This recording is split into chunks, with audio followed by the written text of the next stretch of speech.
بسم الله الرحمن الرحيم وبه نستعين وصلى الله على سيدنا محمد وعلى آله وصحبه أجمعين. Le deuxième type de nafs, c'est al-nafs al-lawwama. Et c'est al-nafs al-lawwama qui est cité dans Surat al-Qiyamah. Allah subhanahu wa ta'ala nous dit La uqsimu bi yawmi al-qiyamah wa la uqsimu bin nafs al-lawwama. Donc non, je jure par le jour de la résurrection, non, je jure par cette âme qui se culpabilise et qui se remet en question. Donc elle, c'est une âme qui est éveillée, qui est consciente que Allah subhanahu wa ta'ala ne nous a pas créé vainement, qu'on va revenir à lui, qu'il va y avoir, un jour on va mourir, qu'il va y avoir la résurrection, ensuite qu'on va être jugé, et on va devoir rendre compte de nos actions auprès d'Allah subhanahu wa ta'ala. Donc c'est une âme qui est consciente de tout ça, mais par moments il y a des moments on va dire d'égarement ou d'oubli qui va faire en sorte qu'elle va se tromper, elle va commettre des péchés de temps en temps, mais tout de suite elle va se rappeler et elle va se repentir. Donc là ça montre que c'est une âme avec un cœur qui est vivant et qui est conscient des conséquences de ses actions. C'est pour ça que la tawba c'est quelque chose de très important par rapport à ça.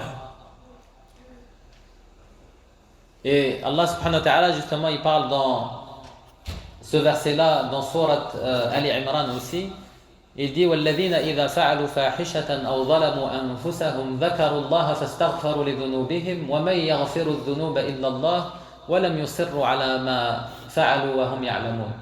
Donc il parle justement des personnes qui vont, lorsqu'ils vont commettre un péché, إِذَا فَعَلُوا فَاحِشَةً, donc une turpitude ou quelque chose de mal, أو ظلموا أنفسهم, donc Allah subhanahu wa ta'ala le formule, ou étaient injustes envers eux-mêmes, ils ont été injustes envers leur âme, ذكروا الله, donc ils se rappellent d'Allah subhanahu wa ta'ala, فاستغفروا لذنوبهم, donc ils étaient dans un moment d'oubli, mais quand ils se rappellent d'Allah subhanahu wa ta'ala, tout de suite ils se repentent, فاستغفروا الله, ils demandent pardon à Allah subhanahu wa ta'ala, فاستغفروا الله ذكروا الله فاستغفروا لذنوبهم وما يغفر الذنوب إلا الله. Donc Allah subhanahu wa ta'ala c'est lui qui va pardonner les péchés, et qui va pardonner les péchés autres qu'Allah subhanahu wa ta'ala. Donc ça c'est une âme qui est justement vivante et qui est consciente des conséquences de ses actions et qui est en constante remise en question. Et ça c'est quelque chose de bien.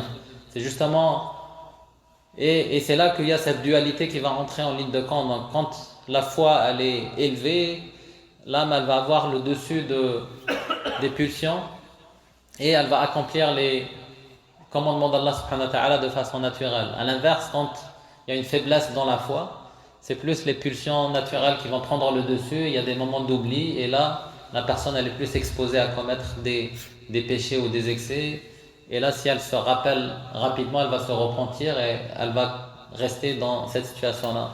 Donc toujours cette guerre intérieure, et c'est pour ça qu'on parle de jihad al-nafs, donc c'est vraiment cette lutte intérieure contre soi-même, donc c'est toi contre toi. C'est comme quelqu'un, pour les enfants, il y a quelqu'un qui est allé voir un homme sage, il lui dit je sens à l'intérieur de moi-même toujours comme deux lions qui se battent. Il y a un lion, le lion du bien et le lion du mal. Toujours, j'ai envie de faire la prière mais je suis avec ma PS4 et tout, j'ai presque fini la partie. Et après, quand je finis la partie, je dis je vais faire une autre, après je vais prier, après il y a le Dohr qui passe, l'Asr Maghrib, après c'est déjà l'Isha et c'est le moment de dormir. On est fatigué, on va dire c'est pas grave, demain je vais prier. Donc il y a toujours une lutte entre le lion du bien et le lion du mal, et il demande au sage homme c'est qui va gagner. Il dit ça dépend, c'est celui que tu auras nourri. Donc si tu nourris le lion du bien, c'est lui qui va gagner. Si tu nourris le lion du mal, c'est lui qui va gagner. Donc là on est toujours dans cette lutte intérieure, donc c'est nous qui allons décider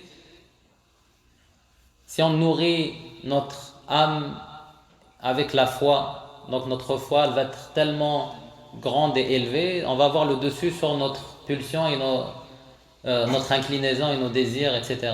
Par contre, si on se laisse aller dans nos désirs tellement et notre foi baisse, donc on aura du mal à prendre la bonne décision le moment venu. Donc il faut faire un effort supplémentaire. Donc c'est pour ça le fait de renforcer sa foi, ça nous aide à avoir le dessus sur notre âme.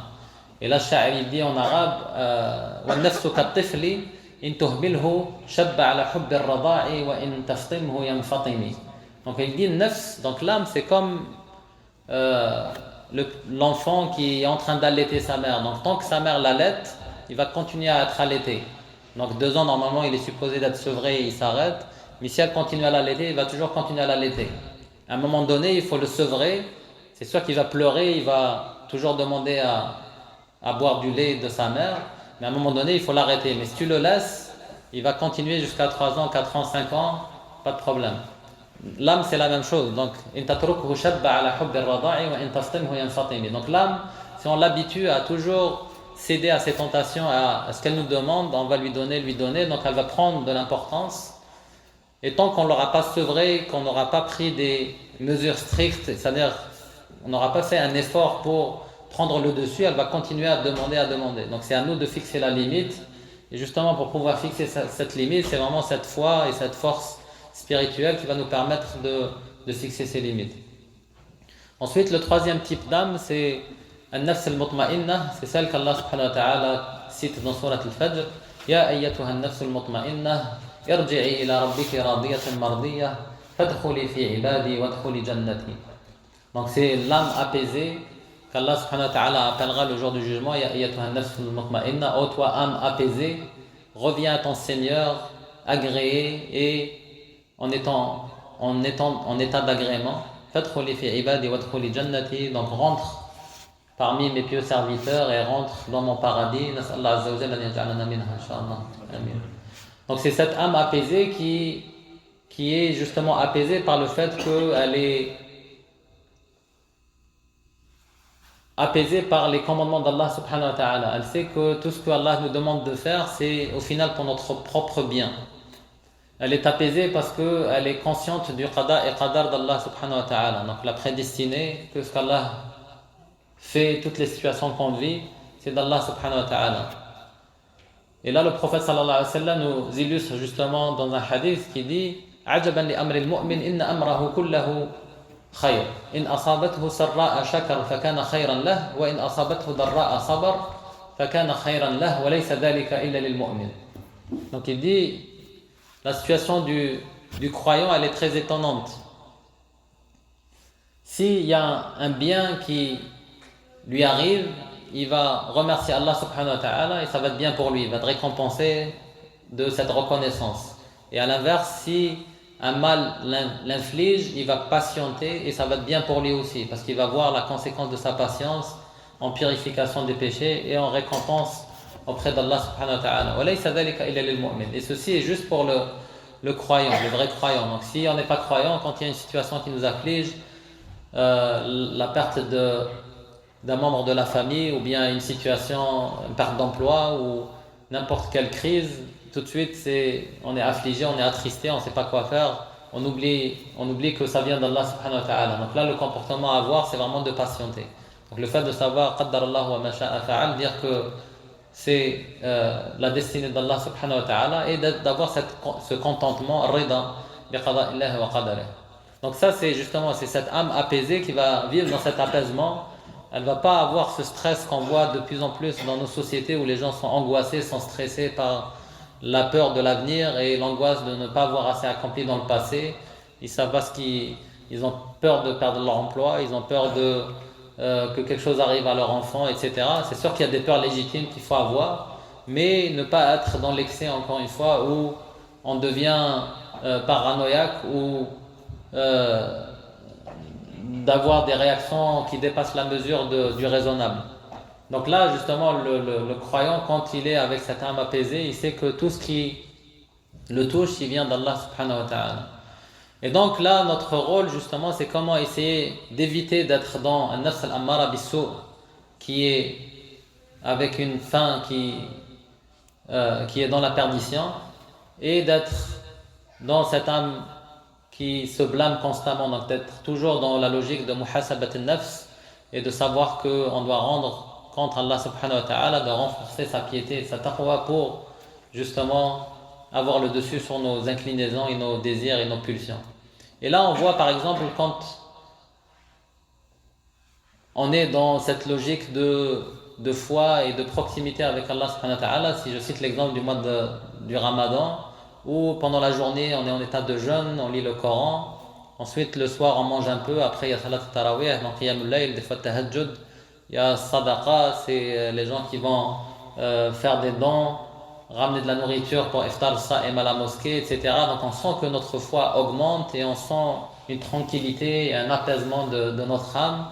Et justement, c'est cette situation-là qui fait que on est proche d'Allah subhanahu wa ta'ala et donc notre foi qui est tellement élevée qu'on a le dessus sur nos pulsions et nos envies.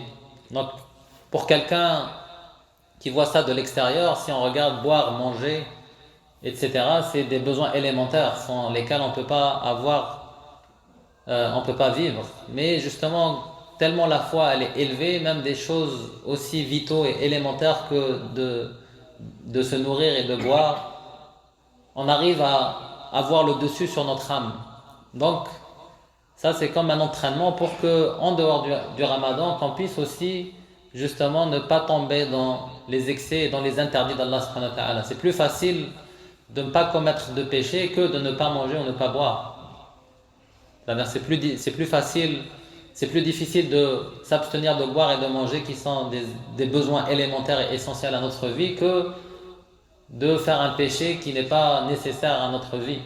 Donc c'est pour ça que quand la foi elle est élevée, on peut faire des choses, on a le dessus sur notre âme, donc on a le contrôle, on a le contrôle même sur nos envies les plus élémentaires.